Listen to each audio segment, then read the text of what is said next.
দশম শ্রেণীর অঙ্কের আজকে স্ফেয়ার গোলক করাবো। গোলকটা দেখতে হয় কেমন, ঠিক এরকম ধরনের। বলটা নবারুণের বল, ও যখন দিয়েছিল অন্যরকম কালার ছিল, কারণ করোনার ব্যাপার তো আমি ভালো করে সাবান দিয়ে ধুয়ে এটা অন্য কালার চলে এসছে, নবারুণ চিনতেই পারবে না। এটা একবারের জন্য দেয়নি, আবার ফেরত দিতে হবে আমাকে। দেখতে ঠিক এই গোলকের মতোই গোলক, এটা এটা নিরেট গোলক বলা যায়। তো যেহেতু এটা ঘন বস্তু, যে কোনো পরিবেশের এই ধরনের বস্তুকে আমরা গোলক বলব। যেহেতু ঘন বস্তু, তাহলে গোলকের মাত্রা হবে তিনটি।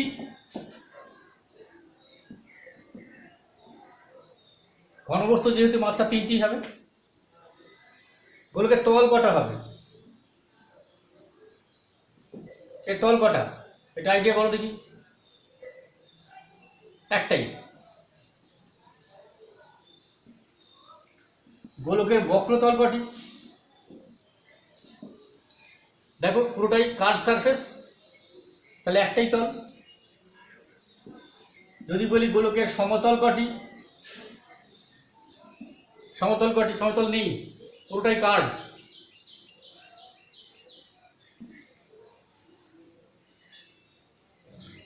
এইবার দেখি আমাদের এই গোলকের সমগ্র তলের ক্ষেত্রফল কি হতে পারে। সমগ্র তলের ক্ষেত্রফল,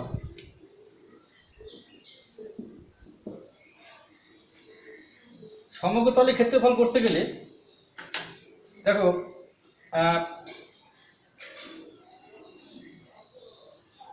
এখানে একটা পিন দিয়ে দেবে বাড়িতে। পিনটা আটকালাম, সুতো দিয়ে এরকম জড়াচ্ছি পরপর পরপর, যেন দুটো সুতোর মাঝখানে কোনো ফাঁকা জায়গা না থাকে। জড়ানোর পর দেখো এরকম জড়াতে জড়াতে, আবার জড়াতে জড়াতে, এই জায়গাটা কঠিন কাজ। যদি আমরা জড়াই করে করে আবার শেষ বিন্দুতে আসবো। এইবার এই সুতো আর এই সুতো যদি আমরা এরকম খুলে নিই, যে দৈর্ঘ্যটা আসবে সেই দৈর্ঘ্যটা কেমন হবে। যদি আর ব্যাসার্ধের একটা বৃত্ত নাও, আর ব্যাসার্ধের একটা বৃত্ত নাও, তাহলে পরে এর পরিধি কত, 2πr, ক্ষেত্রফল কত, πr²। ঠিক একই রকম এর 2πr পরিধি, πr² ক্ষেত্রফল।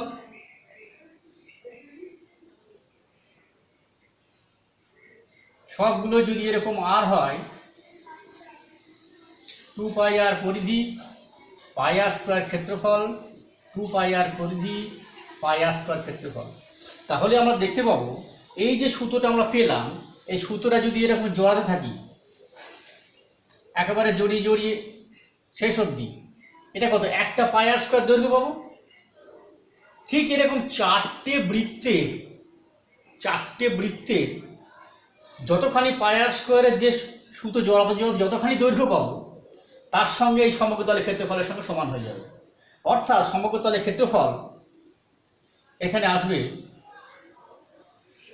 4πr² বর্গ একক, যেখানে আটটা কি দেখতে পারলাম, আটটা হচ্ছে গোলকের ব্যাসার্ধ, আটটা হলো গোলকের ব্যাসার্ধ।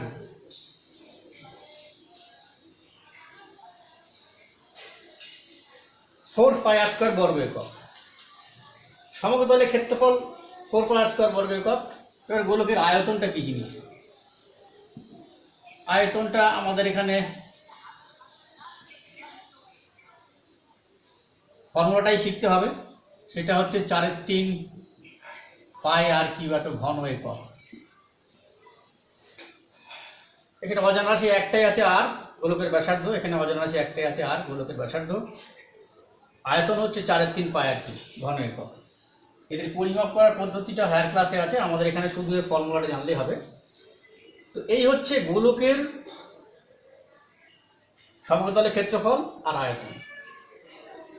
এবার দেখি আমরা অর্ধগোলক কি জিনিস। অর্ধগোলক অর্ধগোলক অর্ধগোলকের মাত্রা। অর্ধগোলকের মাত্রা কেমন হবে?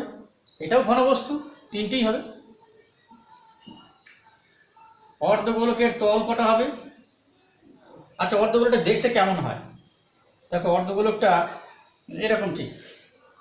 কারণ ব্যাপার হচ্ছে যে এটা ভিতরটা ফাঁকা, উল্টানো বাটি।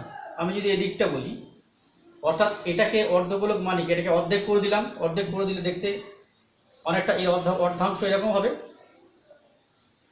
তাহলে এর তল কটা হবে? দেখো, এটা এই কার্ভ সারফেস একটা হয়েছে, আর একটা উপরে একটা প্লেন সারফেস রয়েছে, অর্থাৎ এর তল হলো দুটো। অর্ধগোলকের বক্রতল কটা? বক্রতল একটা, এই যে এটা একটি। অর্ধগোলকের সমতল, সমতল উপরটা প্লেন, দেখো কাটার পরে, এটাকে কাটার পরে যে প্লেনটা পাওয়া গেছে অর্থাৎ এখানে সমতল, সেটা হলো একটি। এই দুটো মিলে হলো অর্ধগোলকের দুটো তল। এইবার এই অর্ধগোলকের সমগ্র তলের ক্ষেত্রফল।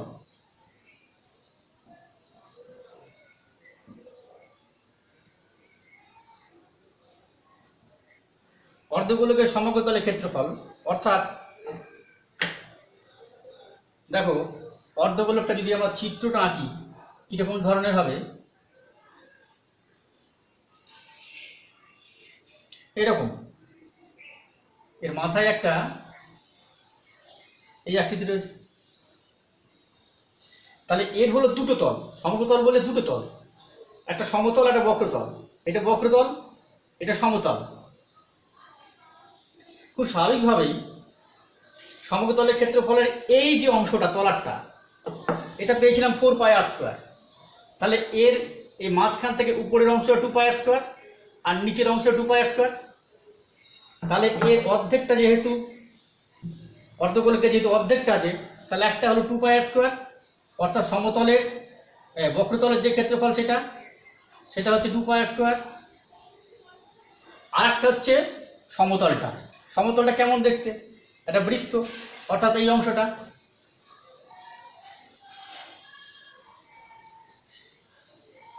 এই অংশটা একটা বৃত্তের মধ্যে দেখতে, তাহলে তার ক্ষেত্রফল হয় πr², কারণ আর তো সবাইকারই সমান। πr² এত বর্গ একক। This is equals to 3πr² বর্গ একক। এই হলো অর্ধগোলকের সমগ্র তলের ক্ষেত্রফল। এবার অর্ধগোলকের আয়তনটা কি জিনিস?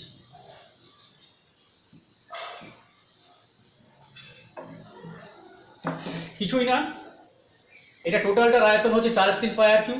তাকে অর্ধেক করে দিতে হবে, তাহলে হাফ ইন্টু 4/3πr³ এত ঘন একক। This is equals to 2/3πr³ এত ঘন একক। 4/3πr³ হচ্ছে গোলকের আয়তন, আর তার অর্ধেক 2/3πr³ হচ্ছে যে অর্ধগোলকের আয়তন। এইবার আমরা দেখি কি, যে গোলকটা যদি ফাঁপা হয়, গোলকটা যদি ফাঁপা হয় তাহলে কেমন হবে? ফাঁপা গোলকের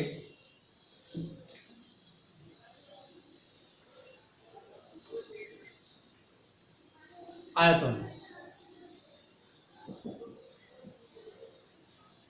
দেখতে কেমন হবে?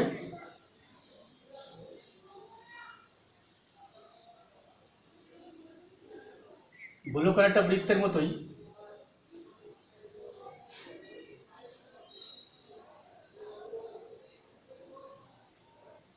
এটা মনে করো কেন্দ্র, এটা ভিতরের গোলকটা, আর এটা হচ্ছে বাইরের গোলকটার ব্যাসার্ধ ক্যাপিটাল আর, ভিতরের গোলকটার ব্যাসার্ধ হচ্ছে স্মল আর। এইটা হচ্ছে কেন্দ্র,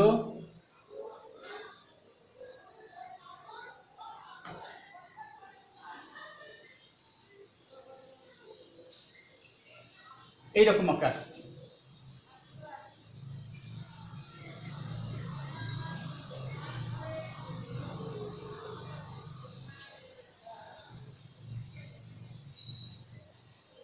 ফাঁপা গোলকের আয়তন ইজ ইকুয়ালস টু দাঁড়াবে, উপরটা হচ্ছে পাই আর 4/3 পাই আর কিউ, উপরটা 4/3 পাই আর কিউ, বহির্ব্যাসার্ধ হচ্ছে আর, তাহলে 4/3 পাই আর কিউ। সেখান থেকে ভিতরের যে ব্যাসার্ধ, তার ব্যাসার্ধ স্মল আর, সেই 3.5 পাই আর কিউ যদি বিয়োগ দিয়ে দিই, তাহলে বাকি যে বলয়ের অংশ যেটা গোলকের থাকছে তার আয়তনটা বেরিয়ে যাবে। তাহলে এটা হবে ভিতরটা 4/3 পাই আর কিউ, এত ঘন একক, যেখানে ক্যাপিটাল আর হচ্ছে বহির্ব্যাসার্ধ, স্মল আর হচ্ছে অন্তর্ব্যাসার্ধ।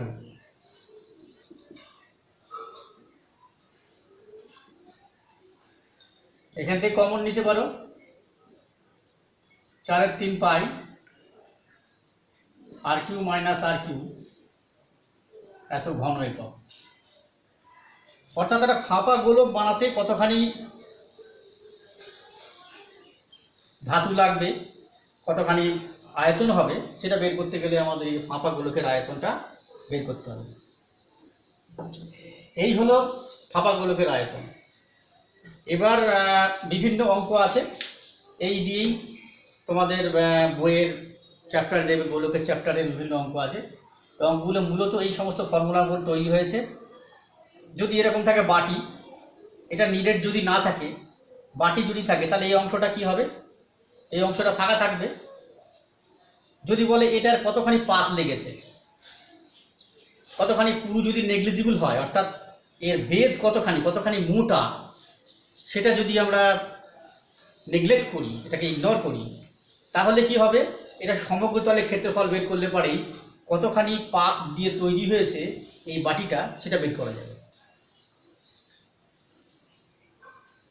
অর্থাৎ শুধুমাত্র অর্ধগোলকের শুধু বক্রতলের ক্ষেত্রফলটাই লাগছে, সমগ্র তল লাগছে না। কারণ এখানে যে পাই আর স্কয়ার থাকছে, উপরে যে সমতল, সেটা তো নিরেট নয়, এই অংশটা ঢাকনা নেই, বাটি সাধারণত খোলাই থাকে, ঢাকনা নেই, অর্থাৎ এই পাই আর স্কয়ার বাদ চলে যাচ্ছে। অর্থাৎ 3 পাই আর স্কয়ার ছিল অর্ধগোলকের সমগ্র তলের ক্ষেত্রফল, তার থেকে একটা পাই আর স্কয়ার বাদ চলে যাচ্ছে, শুধুমাত্র অনলি 2 পাই আর স্কয়ারের বক্রতলটা হলেই হয়ে যাচ্ছে।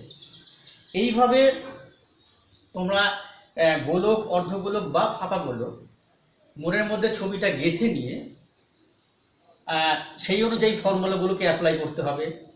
বাকি যে বই অঙ্কগুলো আছে এবং তার আগে যে প্রয়োগ আছে, অর্থাৎ করে দেওয়া এবং নিজে করি, সেগুলো নিজে করবে, চেষ্টা করবে। যদি আটকায় সেগুলো স্যারদের হেল্প নেবে, আমাকে ফোন করবে, বলবে। আর বাকি যেগুলো করতে দেওয়া আছে, কষে দেখি, সেগুলো ধরবে সবার পরে, কোনো কিছু আটকালে আমাকে বলবে। আজকে আমি থাক।